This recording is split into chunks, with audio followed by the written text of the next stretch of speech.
मैं डॉक्टर अंजू अग्रवाल पुनः मैथिली शरण गुप्त की व्याख्या करने के लिए आपके समक्ष उपस्थित हूँ। यशोधरा से अवतरित है ये पद्यांश, उसी को हम आगे बढ़ा रहे हैं। मैं अबला पर वे तो विश्रुति वीरवली थे मेरे, मैं इंद्रिया शक्ति पर वे कब थे विषयों के चेरे।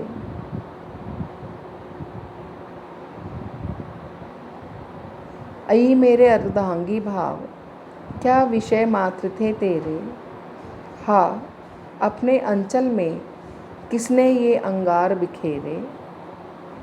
है नारीत्व मुक्ति में भी तो अहो विरक्ति विहारी, आर्यपुत्र दे चुके परीक्षा अब है मेरी बारी। मैं अबला पर वे तो विश्रुति वीर बलि थे मेरे। बोल रहे हैं कि अपने मन को ही कह रही है कि चलो मैं तो अबला थी, अबला मतलब दो बलहीन है, चलो आपने मुझे तो बिना बल के एक स्त्री समझ लिया, कमज़ोर स्त्री समझ लिया। पर वे तो विश्रुति वीर बलि थे मेरे, लेकिन वो तो विख्यात पराक्रमी मेरे वीरपति थे। मैं इंद्रिया शक्ति पर वे कब थे विषयों के चेहरे, कि चलो मैं इंद्रियों पर आसक्त थी, ऐसा मान लो कि मैं इंद्रियों पर आसक्त थी, पर वे कब थे विषयों के चेहरे, कि लेकिन वो तो कभी विषयों के, विकारों के, भोग के कभी दास नहीं थे। कि मेरे में चलिए आप दोष देख लीजिए कि मैं एक स्त्री हूँ, अबला नारी हूँ, मैं इंद्रियों पर आसक्त हूँ, मैं हूँ नहीं लेकिन फिर भी ये मान लो, लेकिन वो तो एक विख्यात वीरवली थे और कभी भी विषय वासनाओं के दास नहीं थे। अये मेरे अर्धांगी भाव क्या विषय मात्र थे तेरे, कि अरे मेरे अर्धांगी भाव, अर्धांगिनी का जो मेरा भाव था, तो क्या अपने अर्धांगिनी भाव को मैं अपने आप को संबोधित करते हुए कह रही है कि क्या वास्तव में वो मेरे विषय मात्र थे, अर्थात क्या वो सिर्फ मेरे भोग की, विषय वासना की वस्तु ही थे, या क्या मैं उनके सिर्फ विषय वासना भोग के साथ में ही सहचरी थी। हाँ अपने अंचल में किसने ये अंगार बिखेरे, हाहाकार करते हुए कह रही है कि किसने ये मेरे आंचल में इतने अंगार बिखेर दिए हैं, कि मेरे हृदय को उन्होंने क्यों नहीं समझा कि मैं सिर्फ इंद्रियासक्त नहीं थी। अगर वो अपनी मनोकामना, अपनी इच्छा मुझे बताते तो मैं उनके राह की, उनके मार्ग की रोड़ा या बाधा नहीं बनती। है नारीत्व मुक्ति में भी तो अहो विरक्ति विहारी, कि हे विहारी, विरक्त करने वाले विहारी, अगर तुम उस समय ही नारीत्व से मुक्ति हो जाती तुम्हारी, तो वह भी तो विरक्ति ही थी। अगर तुम यहाँ पर रहते हुए भी मुझे बोलते तो वह भी तो विरक्ति ही थी। आर्यपुत्र दे चुके परीक्षा अब है मेरी मारी, कि तुम संसार में रहते हुए भी, विहार करते हुए भी विरक्त हो सकते थे, लेकिन तुमने मुझे पहचाना ही नहीं। हे आर्यपुत्र, तुम तो अपनी परीक्षा दे चुके हो, अब ये परीक्षा देने की मेरी बारी है। अब मेरी भी ये परीक्षा ही है कि तुम चले गए हो, तो ऐसे में मुझे भी वैराग्य धारण करके ही इस संसार में रहना है। संसार में रहते हुए भी मैं एक पुरुष की कामना नहीं कर सकती, ये परीक्षा मुझे देनी है, तो यह मेरी भी परीक्षा है और अभी मेरी बारी है इस परीक्षा में खरे उतरने की। सिद्धि मार्ग की बाधा नारी, फिर उसकी क्या गति है, पर उनसे पूछूं क्या जिनको मुझसे आज विरति है।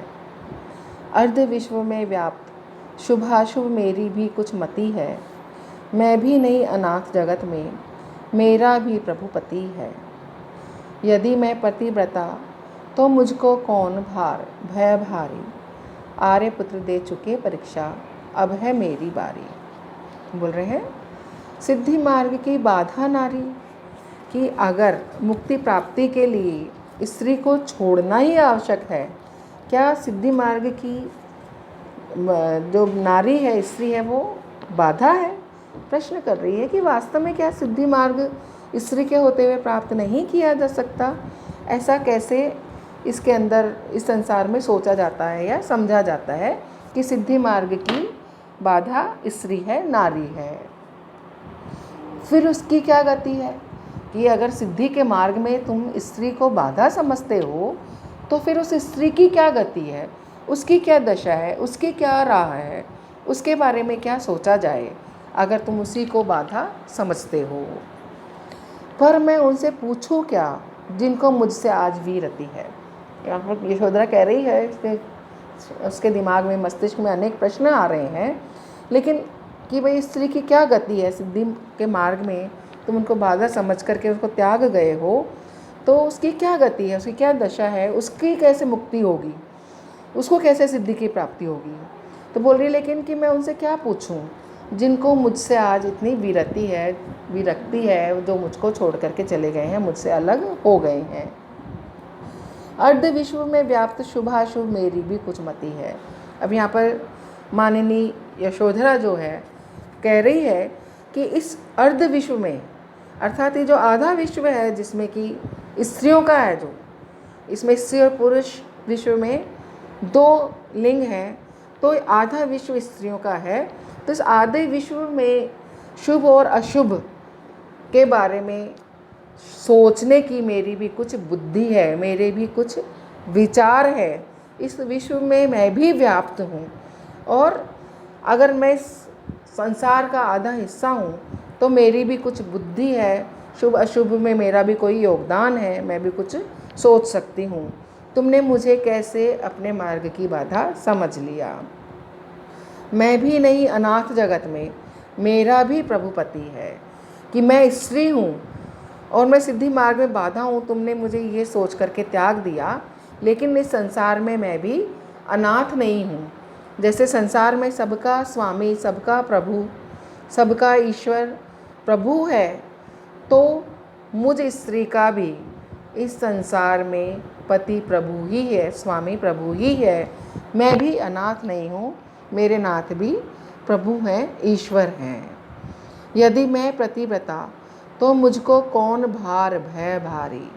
आर्य पुत्र दे चुके परीक्षा, अब है मेरी भारी। यशोधरा कह रही है कि यदि मैं वास्तव में पतिव्रता हूँ तो मुझे किसी भी चीज़ का कोई भार नहीं है, चाहे वो घर हो, परिवार हो, राज परिवार हो, मेरा पुत्र हो, मैं सबके भार को सहन कर सकती हूँ। अपनी पतिव्रत की अपना जो आदर्श है, उच्च आदर्श, उसको धारण करते हुए मैं सारे भार को ग्रहण कर सकती हूँ। मुझे कोई भी भय भारी नहीं है, किसी भी प्रकार का कोई भी भय जो है मेरे लिए भारी नहीं है। सभी प्रकार के विचारों को, घर परिवार को, पुत्र को मैं अपने आप पतिव्रत धारण करते हुए अपनी जिम्मेदारियों का निर्वाह कर सकती हूँ। हे आर्यपुत्र, तुम अपनी परीक्षा दे चुके हो, अब परीक्षा की बारी मेरी है।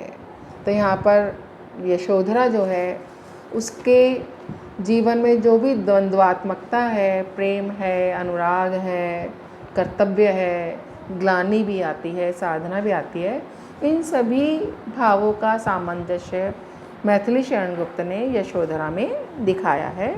आज हम इतना ही करेंगे। कल पुनः इस व्याख्या को अगले अंश में व्याख्यान में बढ़ाएंगे। धन्यवाद।